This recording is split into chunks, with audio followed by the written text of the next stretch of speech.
नमस्कार दोस्तों, एक बार फिर से आप सभी दोस्तों का आपके अपने YouTube चैनल UNVTV पर बहुत बहुत स्वागत है। दोस्तों आज जो दिन भर की फटाफट बड़ी खबरें, मुख्य समाचार सामने निकल के आ रहे हैं। दोस्तों एक एक करके चलेंगे, तमाम बेहद बड़ी खबरें आगे इसी वीडियो में जानेंगे। लेकिन उससे पहले दोस्तों आप लोगों से एक छोटा सा निवेदन है कि अगर आप लोग भी खुल करके देश भर में नफरत फैला रही गोदी मीडिया का बहिष्कार करते हैं तो अभी इस वीडियो को लाइक कीजिए, चैनल को सब्सक्राइब करके बेल के आइकन को जरूर दबा दीजिए। दोस्तों तो आइए पहली बड़ी खबर जान लेते हैं। सुप्रीम कोर्ट में चल रहे मामले के लिए प्रशांत भूषण, दुष्यंत दवे, एच.एस. फूलका और कॉलिन गोंसाल्विस से सलाह लेंगे किसान। आप लोगों को दोस्तों बताते चले, राष्ट्रीय किसान महासंघ सुप्रीम कोर्ट में चल रहे मामले पर 4 वरिष्ठ वकीलों यानी कि प्रशांत भूषण, दुष्यंत दवे, एच.एस. फूलका और कॉलिन गोंसाल्विस से सलाह लेंगे। किसान महासंघ की सिंधु बॉर्डर पर बैठक हुई है जिसमें यह बड़ा फैसला लिया गया है। देख सकते हैं कि अब सुप्रीम कोर्ट में भी लड़ाई लड़ने की पूरी तैयारी कर चुके हैं देश भर के किसान। इसके साथ ही एक और बड़ी अपडेट दोस्तों जान लेते हैं। तबलीगी जमात मामले पर कोर्ट ने पुलिस को तमाचा मारा है, मगर नफरती मीडिया ये नहीं दिखाएगा, ये यहां पर कहना है वरिष्ठ पत्रकार अजीत अंजुम का। आप लोगों को बताते चले, इस साल की शुरुआत में जब कोरोना संक्रमण ने भारत में दस्तक दी थी तो मोदी सरकार के द्वारा देश में लॉकडाउन लगाया गया था। इस दौरान दिल्ली की निजामुद्दीन मरकज में एक धार्मिक कार्यक्रम आयोजित किया गया था जिसमें देश और विदेशों से तबलीगी जमात के लोग शामिल हुए थे। अब दिल्ली की कोर्ट ने इस मुद्दे पर बड़ा फैसला सुनाया है। खबर के मुताबिक आप लोगों को दोस्तों बताते चले, तबलीगी जमात मरकज में शामिल हुए 14 देशों के सभी 36 विदेशियों को आखिरकार दिल्ली की कोर्ट ने यहां पर बरी कर दिया है, जिन्हें देश में कोरोना संक्रमण फैलाने में आरोपी बनाया गया था पुलिस की तरफ से। कोर्ट ने इस मामले में दिल्ली पुलिस को भी लताड़ा है जबरदस्त तरीके से। कोर्ट का कहना है कि अभियोजन पक्ष मरकज मामले में तबलीगी जमात के लोगों पर लगाए गए आरोपों को साबित करने के लिए सबूत नहीं पेश कर पाए हैं। तो वहीं इस पूरे मामले में पत्रकार अजीत अंजुम ने ट्वीट कर गोदी मीडिया पर जोरदार हमला बोला है और निशाना साधा है। उन्होंने ट्वीट कर कहा है कि चैनलों पर तबलीगी जमात से जुड़ी ये खबर चली है क्या? कोर्ट ने तमाचा मारा है पुलिस के मुंह पर, ये यहां पर कहना है अजीत अंजुम का। देख सकते हैं कि नफरत फैलाने वाली गोदी मीडिया को लिया है अजीत अंजुम ने निशाने पर। इसके साथ ही दोस्तों एक और बड़ी खबर जान लेते हैं।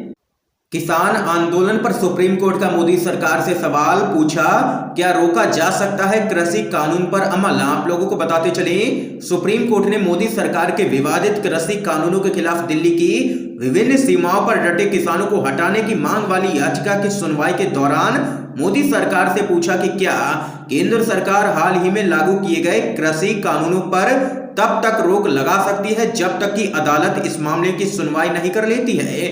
शीर्ष अदालत ने इस बात पर भी जोर दिया है कि जब तक कोई समाधान नहीं मिल जाता तब तक पुलिस को प्रदर्शनकारियों को हिंसा के लिए उकसाने वाला कोई भी कदम नहीं उठाना चाहिए। आप लोगों को बताते चले, प्रधान न्यायाधीश एस.ए. बोबडे की अध्यक्षता वाली पीठ ने अटॉर्नी जनरल से पूछा है कि क्या आप अदालत को आश्वासन दे सकते हैं कि आप कानून को तब तक लागू नहीं करेंगे जब तक हम इसकी सुनवाई कर रहे हैं।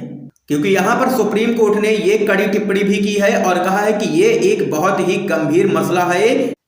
देश भर का किसान सड़कों पर है और यहां पर ये आंदोलन और भी बड़ा आंदोलन बन सकता है, इसलिए सरकार को जल्द से जल्द इस पर समाधान करना चाहिए और किसानों की मांगों पर विचार करना चाहिए, क्योंकि किसानों को प्रदर्शन करने के अधिकार से नहीं रोका जा सकता है, ये साफ कर दिया है सुप्रीम कोर्ट ने। इसके साथ ही एक और बड़ी अपडेट सामने निकल के आ रही है दोस्तों।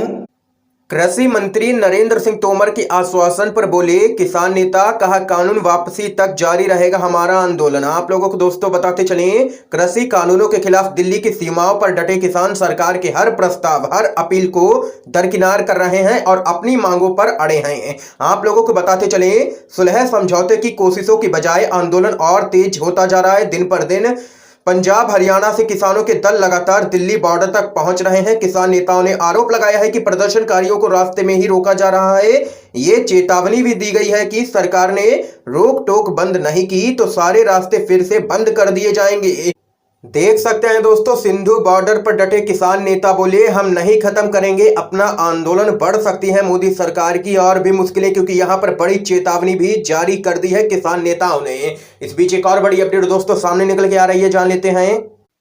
पश्चिम बंगाल चुनाव, जेडीयू ने 75 सीटों पर उम्मीदवार उतारने का किया बड़ा ऐलान। अकेले लड़ बीजेपी से, एलजेपी वाला हिसाब चुकता करने की तैयारी में है नीतीश कुमार। आप लोगों को दोस्तों बताते चले, बिहार विधानसभा चुनाव में एनडीए गठबंधन के तहत बीजेपी के साथ सरकार बनाने वाली जेडीयू पश्चिम बंगाल में अकेले चुनाव लड़ने जा रही है। जेडीयू ने 2021 के विधानसभा चुनाव में 75 सीटों पर उम्मीदवार उतारने की योजना बनाई है। इस बात की जानकारी जेडीयू के नेता गुलाम रसूल बेलियावी ने यहां पर दी है। आप लोगों को बताते चलें, जेडीयू के इस फैसले के बाद माना जा रहा है कि पार्टी अकेले चुनाव लड़कर बीजेपी और एलजेपी से बिहार चुनाव का हिसाब चुकता करना चाहती है, क्योंकि यहां पर एलजेपी की वजह से कई सीटों पर जेडीयू को नुकसान उठाना पड़ा बिहार के विधानसभा चुनाव में। इसके साथ ही एक और बड़ी खबर सामने निकल के आ रही है दोस्तों, महाराष्ट्र से दोस्तों बड़ी खबर सामने निकल के आ रही है। आप लोगों को बताते चले, एनसीपी प्रदेश अध्यक्ष का बड़ा दावा, महाराष्ट्र में भाजपा के 10 विधायक पार्टी से नाराज चल रहे हैं। आप लोगों को बताते चले, महाराष्ट्र एनसीपी यानी कि राष्ट्रवादी कांग्रेस पार्टी के अध्यक्ष और राज्य सरकार में मंत्री जयंत पाटिल ने दावा किया है कि भाजपा के 10 से अधिक विधायक पार्टी नेतृत्व से नाराज चल रहे हैं। पाटिल ने कहा है कि इन भाजपा विधायकों को एनसीपी में शामिल करने पर भविष्य में फैसला किया जा सकता है। पाटिल ने कहा है कि भाजपा के 10 से अधिक विधायक असंतुष्ट हैं पूरी तरीके से, वे पार्टी की व्यवस्था से परेशान हैं और जल्द ही बीजेपी छोड़ने का ऐलान कर सकते हैं ये 10 विधायक। ये यहां पर बड़ा दावा किया है एनसीपी प्रदेश अध्यक्ष ने। इसके साथ ही एक और बड़ी खबर जान लेते हैं दोस्तों, राहुल गांधी ने लोकसभा अध्यक्ष से बोलने का अधिकार मांगा, संसदीय समिति की बैठक से वॉकआउट के बाद लिखा है पत्र। आप लोगों को बताते चले, रक्षा मामलों पर संसदीय समिति की बैठक में नहीं बोलने देने पर वॉकआउट करने के बाद कांग्रेस के पूर्व अध्यक्ष राहुल गांधी ने लोकसभा अध्यक्ष ओम बिरला को पत्र लिखकर के इसकी शिकायत की है। उन्होंने कहा है कि संसदीय समिति की बैठक में उन्हें बोलने की इजाजत नहीं दी गई और रोक दिया गया, इसलिए आपसे मामले में दखल देने का आग्रह है। राहुल गांधी ने लोकसभा अध्यक्ष को कहा है कि समिति के सदस्यों को मुद्दे उठाने का अधिकार है।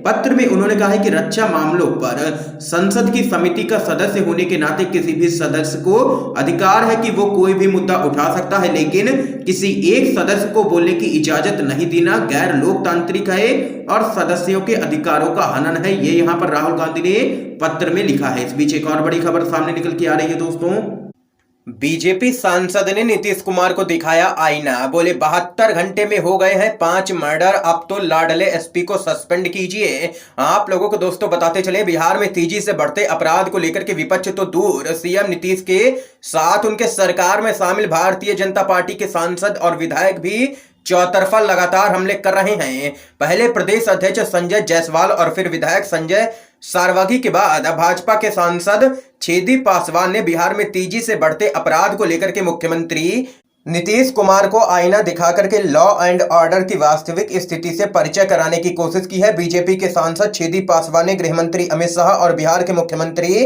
नीतीश कुमार को एक पत्र लिखा है। इस पत्र में छेदी पासवान ने बताया है कि आखिरकार किस तरह उनके संसदीय इलाके में लॉ एंड ऑर्डर पूरी तरीके से चरमराई हुई है और जिला पुलिस अधिकारियों के सामने नतमस्तक है। देख सकते हैं कि सुशासन बाबू की मुश्किलें लगातार बढ़ती ही जा रही हैं, दिन पर दिन बीजेपी हमलावर होती जा रही है, तो वहीं विपक्ष ने भी चौतरफा घेर रखा है बिहार की नीतीश सरकार को। इसके साथ ही एक और बड़ी जानकारी आप लोगों को दोस्तों बताते चलें, प्रियंका गांधी का मोदी सरकार पर हमला, कहा कोरोना काल में अरबपति मित्रों के लिए संसद चल सकती है लेकिन किसानों के लिए नहीं। आप लोगों को दोस्तों बताते चले, केंद्र सरकार के 3 नए कृषि कानूनों के खिलाफ किसानों का आंदोलन लगातार जारी है। इस सर्दी में भी किसान अपनी मांगों को लेकर के दिल्ली बॉर्डर पर डटे हुए हैं। किसानों के आंदोलन को लेकर के विपक्षी पार्टियां भी मोदी सरकार पर जबरदस्त हमला बोल रही हैं। कांग्रेस पार्टी किसानों के प्रदर्शन के मुद्दे को जोर शोर से उठा रही है और लगातार मोदी सरकार को घेरने की कोशिश कर रही है। किसान आंदोलन के बीच कांग्रेस की महासचिव प्रियंका गांधी ने मोदी सरकार पर निशाना साधा है। उन्होंने सरकार को अहंकारी और असंवेदनशील करार दिया है। प्रियंका गांधी ने कहा है कि बीजेपी सरकार अपने अरबपति मित्रों के लिए बनाए गए कृषि कानूनों को पास कराने के लिए कोरोना काल में भी संसद चलाती है, लेकिन 11 से भी ज्यादा किसानों की मौत और बाबा राम सिंह की आत्महत्या के बावजूद सरकार कृषि बिलों पर चर्चा के लिए संसद नहीं चला सकती है। उन्होंने कहा है कि इससे पता चलता है कि बीजेपी सरकार में कितनी अहंकार और असंवेदनशीलता है।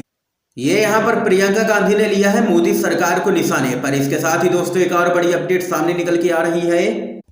ममता बनर्जी ने केंद्र सरकार पर साधा है निशाना, बोली विस्तारवादी ताकतों के आगे हम नहीं झुकेंगे। आप लोगों को दोस्तों बताते चले, पश्चिम बंगाल की मुख्यमंत्री ममता बनर्जी ने केंद्र सरकार पर निशाना साधते हुए कहा है कि 3 आईपीएस अधिकारियों की प्रतिनियुक्ति का उसका आदेश सत्ता का घोर दुरुपयोग है और राज्य सरकार विस्तारवादी तथा अलोकतांत्रिक ताकतों के आगे बिल्कुल भी नहीं झुकेगी।